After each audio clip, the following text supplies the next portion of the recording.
All of us go through times in life that are hard to bear, that are difficult, sometimes bring you to your knees, that sometimes keep you up at night, sometimes gives you indigestion, sometimes affects your emotional well-being, your mental well-being, and even affects your spiritual well-being. In fact, worry is such a powerful thing, it can actually ultimately affect your physical well-being.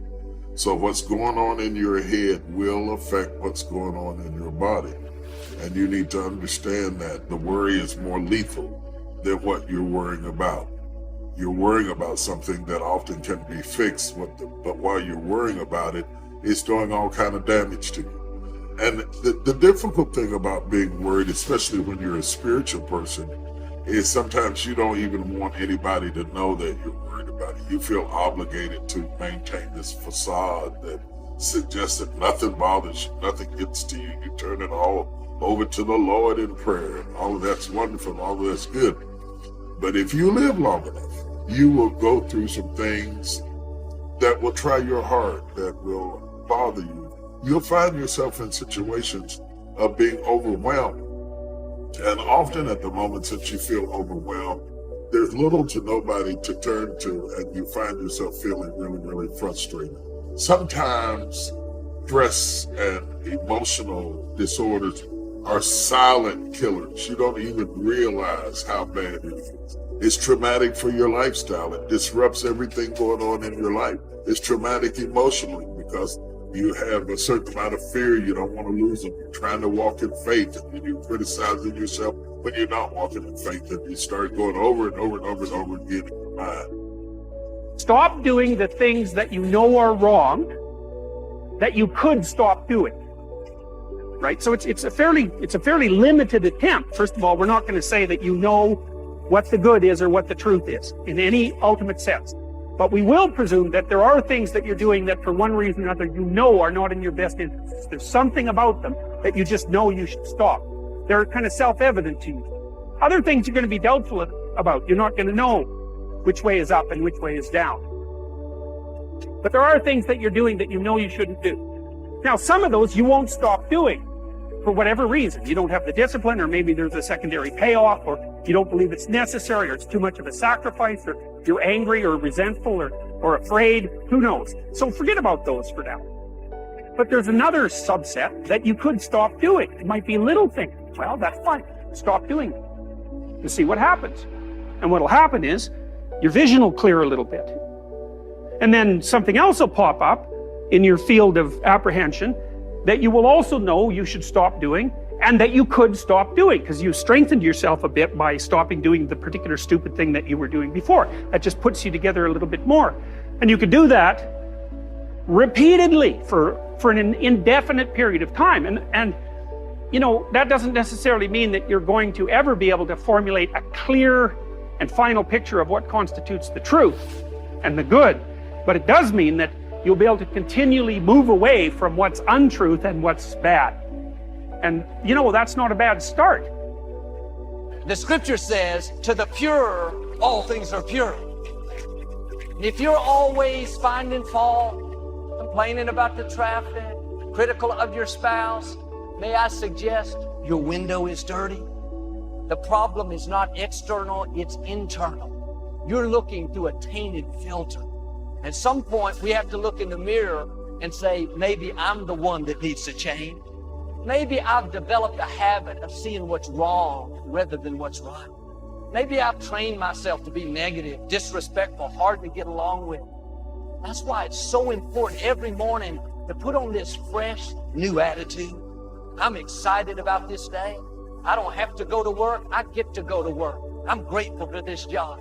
I'm not focusing on what's wrong. Lord, I want to thank you for what's right in my life. You know what you're doing? You're cleaning your windows. Every morning when you wake up, you need to say, Father, thank you for this day. Thank you that you woke me up. Thank you that you gave me air to breathe. Thank you that you surrounded me with favor. I'm grateful to be alive. I'm grateful for my family. I'm grateful for opportunities. Lord, I'm going to live this day to the full.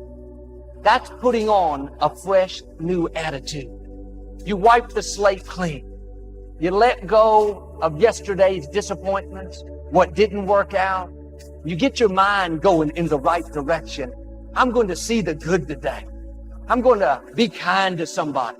I'm going to stay in faith and enjoy this day. You can't give away what you don't have. Now, it sounds ridiculous, okay? But it's more than what meets the ear as you hear this. You can't give away what you don't have. People who are not good at giving away love can't give away love because they don't have it to give away. If I want to give you a dozen oranges, I can't give you those dozen oranges unless I go out and pick up 12 oranges someplace. Otherwise, all it is just empty rhetoric. And the same thing is true of virtually everything in your life. You can't give away love for others if you don't have love in here to give away. If what you have in here is contempt, if what you have in here is anger, if what you have in here is fear, then these are the things you're going to be giving away in your life. And I've often thought, and I really believe very strongly that there's a law, sort of a law in the universe. I call it the law of attraction. And the law of attraction is one that works like this. You get back from the universe, from the world, what it is that you put out there in the world. And if you're putting out there into the world that I am not worthy of attracting something beautiful into my life, that the universe will respond back to you with exactly that message. And there are people who come to me and who came to me for years when I had my own counseling practice and so on, and they would say to me, I just keep attracting the same kind of people, the same kind of events, the same kind of losers into my life. Why is that? Why do I keep doing that? And I keep attracting an absence of abundance. I just can't seem to attract abundance into my life. I'm always behind the 8 ball. I'm never getting ahead. And I suggested to them, I said, did it ever occur to you that that's the very kind of message you're sending out to the world and out to the universe? That the ocean of abundance is there. And you can go to that ocean of abundance and you can take a Mack truck and you can fill it up 20 times a day and take it out of there, and guess what? It doesn't impact at all the ocean of abundance. It doesn't even go down a zillionth of an inch. It's unlimited. Or you can go to the same ocean of abundance with a eyedropper, and you can just take this much out once a month and say, that's all that seems to be available for me.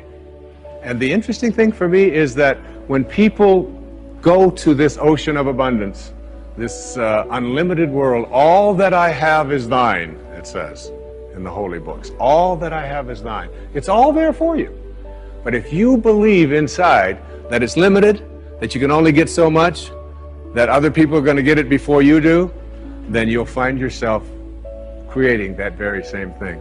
And the even more interesting part about this, you can't give away what you don't have principle, is that if your message to the universe is gimme, gimme, gimme, which is a lot of people's message to the universe. I want this from you, I want that from you, please give me this, I have to have that. That's what their prayer is like, that's what their message is, you know, and they say, I want this from the universe, gimme, gimme, gimme. The universe's response back to that kind of a mentality is exactly the same. The universe will say right back to you over and over again, gimme, gimme, gimme.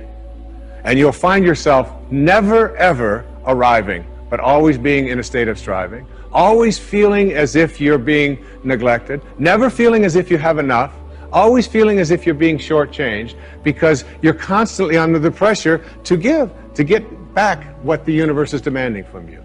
And the interesting thing about all of this, the irony of this, is that if you shift that and you say to the universe, to the world, how may I serve? How may I serve? The universe's response back to you is, how may I serve you? How may I serve you? And it's very intriguing. When you take your energy and your attention off of what you are demanding from the world, and instead saying, what can I give to the world? And it's really the the basis behind that very famous line of the President John Kennedy's inaugural address.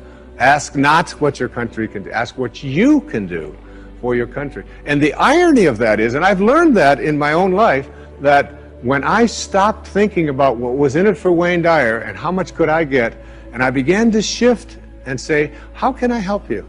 How can I give to you? What can I do for you? And people who write to me, I send them something.